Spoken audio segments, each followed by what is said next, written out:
The message wasn't long, it wasn't loud, it wasn't dramatic. It was just one sentence: don't reach out anymore at all. And the moment I read it, everything inside me stopped. Not because I lost a connection, but because I realized I had built a world where someone felt comfortable taking from me, yet had no hesitation cutting me off. You're about to hear the moment I stopped funding people's comfort and started protecting my own peace. There's a moment in life when silence hits you harder than any scream could. A moment so sharp, it slices through every illusion you've been carrying. For me, it came in the form of a single text message. Don't reach out anymore at all. Not an explanation. Not a discussion, just a dismissal. And that night, as I stared at those words, something awakened in me. Not anger, not revenge, but clarity. Clarity about boundaries, clarity about loyalty. Clarity about who truly stands with you and who only stands as long as they're benefiting. Because here's the truth most people never want to admit. You teach people how to use you by how much access you continue to give them. And I had given too much, too easily, for too long. That night I didn't shout. I didn't beg. I didn't argue. I froze every account he lived off, not out of spite, but out of self-respect. Not as punishment, but as closure. Not to hurt someone, but to finally stop hurting myself. And if you've ever poured into someone who never poured back, if you've ever financed someone's lifestyle while they starved your spirit, if you've ever been the backbone in someone else's life while they had the audacity to call you the problem, then this speech will shift something in you. Stay until the end, because by the time I'm done, you will understand the power of choosing yourself, the strength of saying no more, and the freedom that comes when you stop feeding ungrateful hands. This isn't just a story. It's a lesson every giver, every parent, every partner, every friend needs to hear. The text came in quietly, almost too quietly for the amount of impact it carried. One sentence, no explanation, no hesitation, no emotion, just a cold dismissal that said more than paragraphs ever could. And the moment I saw it, something inside me didn't just break. It woke up. Because when someone tells you not to reach out anymore, they're not just cutting communication. They're revealing the truth about what the relationship has always been. That message didn't create distance. It exposed it. It showed me how long I'd been holding together something that wasn't being held from the other side. And as much as it hurt, it also clarified every moment I had overlooked, excused, or brushed aside just to keep the peace. For years, I convinced myself that loyalty would eventually be recognized, that consistency would eventually be appreciated, that generosity would eventually be respected. I believed that if I just gave a little more, tried a little harder, stayed a little longer, the relationship would settle into something meaningful and mutual. But the truth is, some people don't want balance. They want benefits. They don't want connection. They want convenience. And they don't value your presence. They value your resources, your reliability, your ability to show up even when they disappear. That message was not an ending.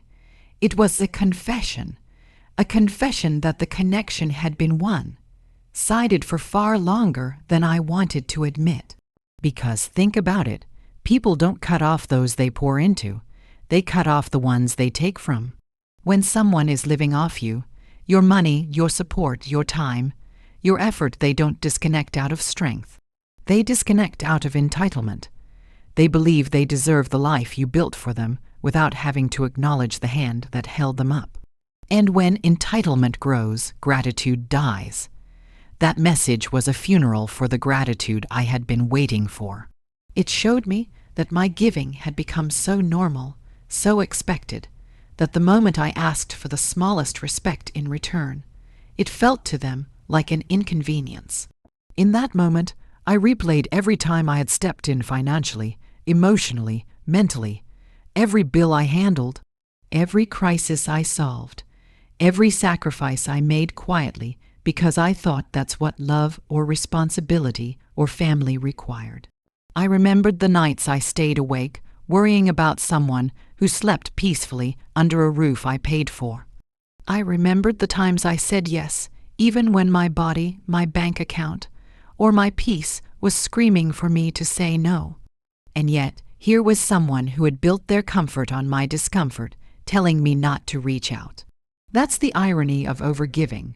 You think you're showing love, but you're teaching someone that you're disposable. The text didn't hurt because of what it said. It hurt because of what it confirmed. It confirmed that the emotional connection I thought existed was an illusion I built with my own hands.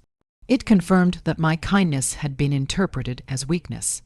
It confirmed that I had been financing a lifestyle that did not include appreciation, respect, or reciprocity.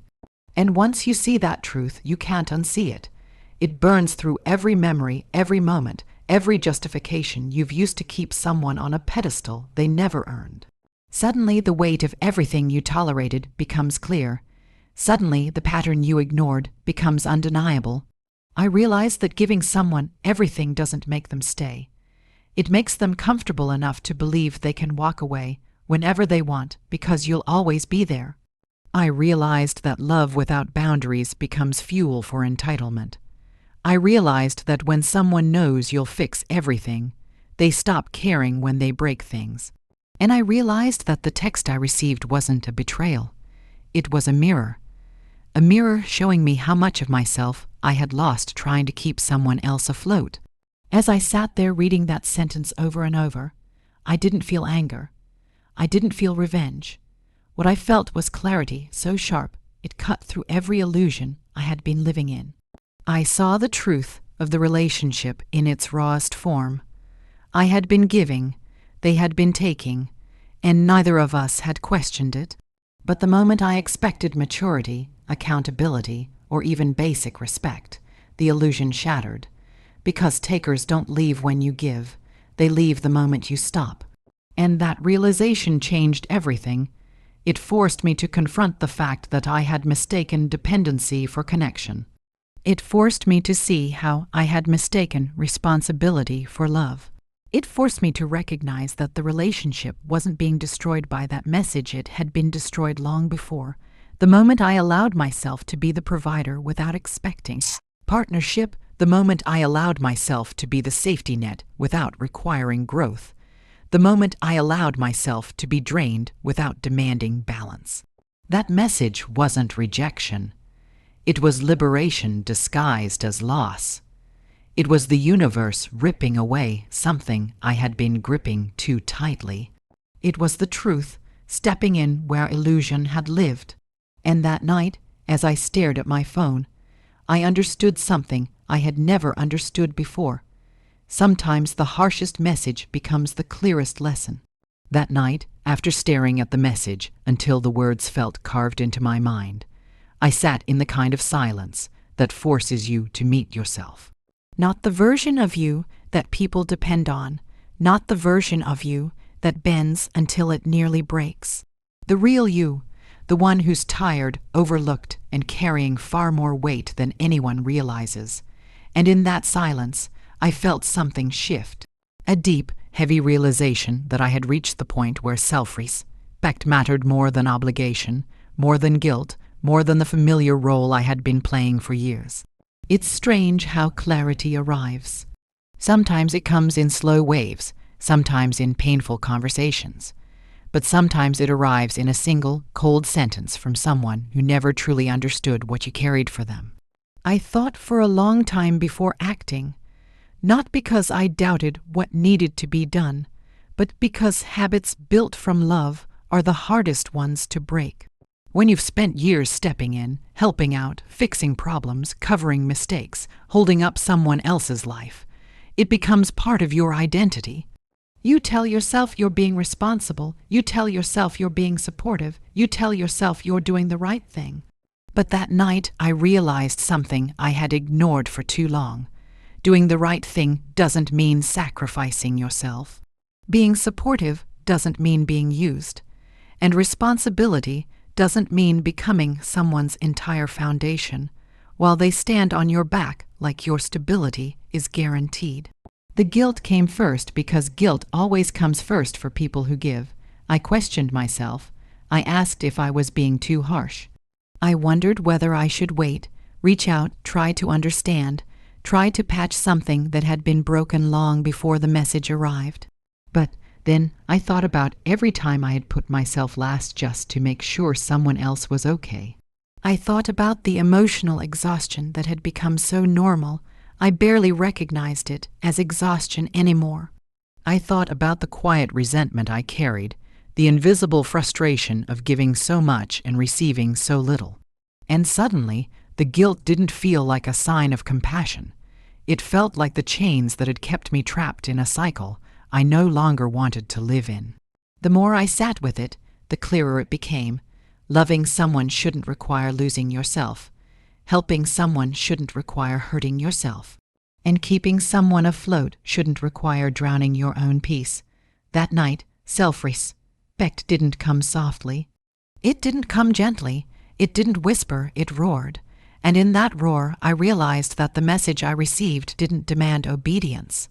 It demanded a response rooted in my own worth. Freezing the accounts wasn't an impulsive act. It wasn't emotional revenge. It wasn't spite. It was alignment. It was choosing to stop pouring into a container full of holes. It was choosing to stop funding a lifestyle that took from me while giving nothing in return. It was choosing to stop supporting someone who believed my generosity was an obligation, not a choice. For years, I had been operating under the belief that letting someone struggle was cruel. But that night, I understood the real cruelty. Allowing someone to rely on your strength so much that they never develop their own. Every payment I made, every bill I covered, every time I stepped in had taught them one dangerous lesson: that I would always carry their weight, no matter how heavy it became. And when someone believes you'll always catch them, they stop watching their step. When someone believes you'll always rescue them, they stop trying to save themselves. And when someone believes you'll always provide, they stop appreciating the sacrifice behind it. Freezing those accounts wasn't punishment. It was a reset. It was acknowledging that I am not a bottomless well, a limitless resource, or an emotional ATM. It was acknowledging that my value doesn't lie in what I can give, but in who I am. As I clicked through each account, each access point, each financial lifeline, I felt something I hadn't felt in years: control. Not control over someone else's life, but control over my own boundaries, control over my own time, control over my own energy. It was as if the fog I had lived in for so long started to lift, revealing just how much of myself I had surrendered without even realizing it. I felt the weight of responsibility slide off my shoulders, not because I stopped caring, but because caring had turned into self-destruction. The world teaches us that walking away is failure, that cutting off support is cold, that choosing yourself is selfish. But that night, I realized the truth. Sometimes choosing yourself is the only way to stop being chosen last by everyone else. Sometimes boundaries are the only way to protect your heart. Sometimes the hardest decision is the one you've needed for years. And no matter how painful it felt, deep down I knew it was time. Time to stop babysitting an adult. Time to stop letting guilt dictate my decisions. Time to stop living in a reality where someone else's comfort mattered more than my own peace. As I sat there, the final confirmation washed over me. I had been loyal to a relationship that wasn't loyal to me. I had been devoted to someone who felt entitled to my sacrifice. I had been committed to a dynamic that drained me. And that night, the decision I made wasn't about them. It was about me, about reclaiming my strength, about choosing my dignity, about ending a chapter where love looked like labor and loyalty, looked like self-abandonment. Cutting off the financial lifeline wasn't just a decision. It was a revelation. For years, I believed that supporting someone was the ultimate expression of love, responsibility, and commitment. I believed that stepping in financially was part of being strong, dependable, and reliable. But the night I froze those accounts, I finally understood something I should have learned long ago. When you keep paying for someone's comfort, you're also paying for their complacency. You're paying for their excuses. You're paying for the version of them that refuses to grow because you've made it too easy for them not to. Every transfer, every bill handled, every deposit became a silent message. I've got you, even when you don't show up, even when you don't try, even when you don't appreciate it. And without meaning to, I had built a financial umbilical cord, one that kept them tethered to a life they didn't earn and a lifestyle they didn't respect. That cord didn't represent love. It represented dependence. And dependence is not loyalty. It's not connection. It's certainly not partnership. Dependence is a cage, and the more I funded it, the more I locked both of us inside it. It's easy to disguise enabling as generosity. It's easy to convince yourself that you're helping someone when you're really holding them back from becoming who they need to be. I used to tell myself I was giving them time to figure things out. I told myself I was giving them stability. I told myself I was giving them a chance. But the truth is, I wasn't giving them anything powerful. I was giving them permission. Permission to avoid responsibility, avoid effort, avoid accountability. When someone knows you will always pick up the pieces, they stop worrying about breaking things. And over time, that lack of accountability grows into something dangerous, entitlement. Not gratitude, not recognition, entitlement. That belief that they deserve the very things you shed blood, sweat, and tears to provide. That belief that your sacrifice is not sacrifice, it's their right. And once someone starts viewing your help as their entitlement, your value in their eyes starts to disappear. Because instead of seeing what you do, they only see what they expect. Instead of appreciating what you provide, they criticize the moment you hesitate. Instead of thanking you, they demand more. That's what financial enabling creates. It creates a person who stops trying. And it creates a giver who slowly loses themselves. The night I froze those accounts, I realized just how deep the enabling had gone. I realized how much I had taken on that was never my responsibility to begin with. I realized that by rescuing them again and again, I was stripping them of the opportunity to build resilience. When life gets too comfortable, growth stops. When someone has endless access to your resources, they stop developing their own. And when someone never feels the consequences of their choices, they never learn to choose better.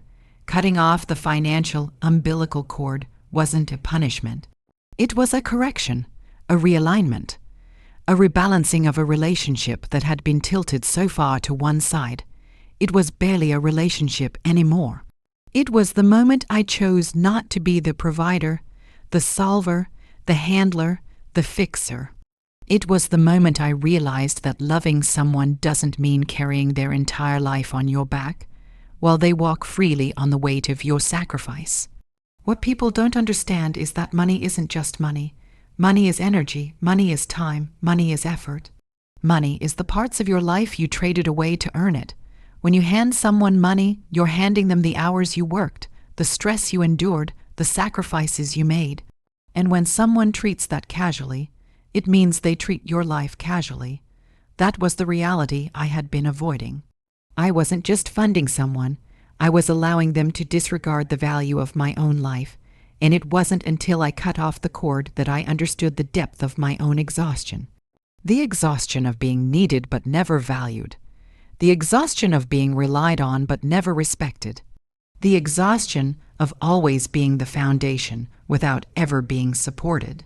That's the silent cost of enabling. It drains you slowly, quietly, consistently, until you forget what peace even feels like. The moment the accounts froze, so did the illusion that I was helping, the illusion that I was building them up. The illusion that they needed me. What they needed wasn't my money. They needed consequences. They needed reality. They needed the discomfort that pushes people to grow. When life is too easy, ambition dies. When life is too funded, responsibility fades. When life is too soft, people stop recognizing the difference between support and survival. As I sat with the decision, I understood something pivotal. You cannot build strength for someone else. You cannot develop maturity for them. You cannot drag someone into adulthood. You cannot buy someone into becoming better. Growth demands discomfort. Responsibility demands effort. Independence demands struggle, and as long as I kept paying, they would never experience any of it. Cutting off the financial support wasn't the end of care. It was the beginning of boundaries. It was the moment I replaced guilt with clarity. It was the moment I chose to stop enabling and start respecting myself. Because loving someone does not mean letting them drain you. Supporting someone does not mean letting them stagnate. And giving to someone does not mean abandoning your own needs in the process. The days that followed felt unfamiliar, almost unreal, as if I had stepped into a different version of my own life. For so long, I had woken up with a weight on my chest, a pressure to check, to manage, to fix, to send, to make sure someone else's world didn't fall apart. But suddenly that weight was gone, and with its absence came a strange, quiet kind of freedom. Not the loud, celebratory freedom people post about. Not the kind that comes with smiles or relief or triumph. This was a calmer kind of freedom, the kind that arrives when a door you kept open for too long finally closes. It doesn't feel like victory. It feels like breathing for the first time in years. There's something transformative about removing yourself from a dynamic that was never balanced to begin with. At first, you feel empty, almost guilty for the air you're finally allowed to inhale. You feel the echo of old patterns tugging at you, trying to pull you back into the familiar exhaustion. You feel your mind searching for the next crisis to solve, the next responsibility to carry, the next problem that isn't yours but somehow always became yours. And when you realize there is none, when you realize the chaos wasn't yours, the urgency wasn't yours, the pressure wasn't yours, you start to understand how much of yourself you had given away without even noticing. It's a strange thing, the silence that comes after you stop being used. At first, it feels like loss. It feels like abandonment. It feels like something is missing. But then, slowly, the silence begins to feel like peace. The absence of demands begins to feel like calm. The space that opens up begins to feel like something you never allowed yourself to have, a life that belongs to you. You start hearing your own thoughts again. You start recognizing your own emotions again. You start noticing how little you asked for compared to how much you gave. And in that realization, something shifts internally. You begin to see yourself differently, not as someone who failed, but as someone who finally chose themselves. Freedom doesn't always come with happiness. Sometimes it comes with clarity, and that clarity can be uncomfortable because it reveals just how deeply you compromised yourself. It shows you the moments you tolerated disrespect. It shows you the excuses you made for someone else's behavior. It shows you the times you brushed off your own needs because you thought being strong meant being selfless. But the truth is, being strong doesn't mean sacrificing yourself. It means respecting yourself enough to walk away from what diminishes you. As the days passed, I realized that the freedom I felt wasn't just about letting them go. It was about returning to myself. I had spent so long being the provider, the protector, the fixer, that I had forgotten who I was without those roles. I forgot what my own peace sounded like. I forgot what it felt like to not be responsible for someone else's survival. I forgot what life felt like when it wasn't constantly weighed down by someone else's expectations. And now that the noise had stopped, I could finally hear the truth I had been drowning out for years. I wasn't living a life. I was managing one. People rarely talk about the transformation that happens when you stop being someone's safety net. How you reclaim time you didn't know you were losing. How you reclaim energy you didn't know was being drained. How you reclaim parts of yourself that had been buried under responsibility and guilt. You notice things you never had the mental space to notice before. You sleep differently. You breathe differently. You think differently. You stop anticipating disaster because the disaster was never yours to prevent. You stop waiting for appreciation because you finally understand you deserved more than the bare minimum. And slowly, freedom begins to feel like strength. Strength begins to feel like identity, and identity begins to feel like home. When you cut off someone who is using you, you don't just lose them. You lose the version of yourself that tolerated it. You lose the part of you that believed love required endless giving. You lose the part of you that confused loyalty with self-neglect. And losing those parts is not painful, it's liberating. It's a shedding. It's a rebirth. You step into a new version of yourself, one that isn't shaped by obligation, one that isn't defined by someone else's needs, one that isn't dictated by guilt or fear or emotional manipulation. The beauty of that freedom is that it doesn't depend on anyone else. It isn't conditional. It isn't fragile. It isn't something someone can take away because it comes from a choice you made not out of anger, not out of revenge, but out of self-respect. And when you choose yourself after years of choosing everyone else, you begin to understand a truth that changes everything. Peace is not something you wait for. It's something you create. And for the first time in a long time, peace is exactly what I felt. Not because everything was perfect. Not because everything made sense. But because I finally stopped betraying myself in the name of helping others. I finally stopped pouring into hands that only knew how to take. I finally stopped living for someone who would never live for me. And in that choice, in that freedom, in that quiet space where chaos used to live, I found something I didn't realize I had lost. A sense of self I'm no longer willing to sacrifice for anyone.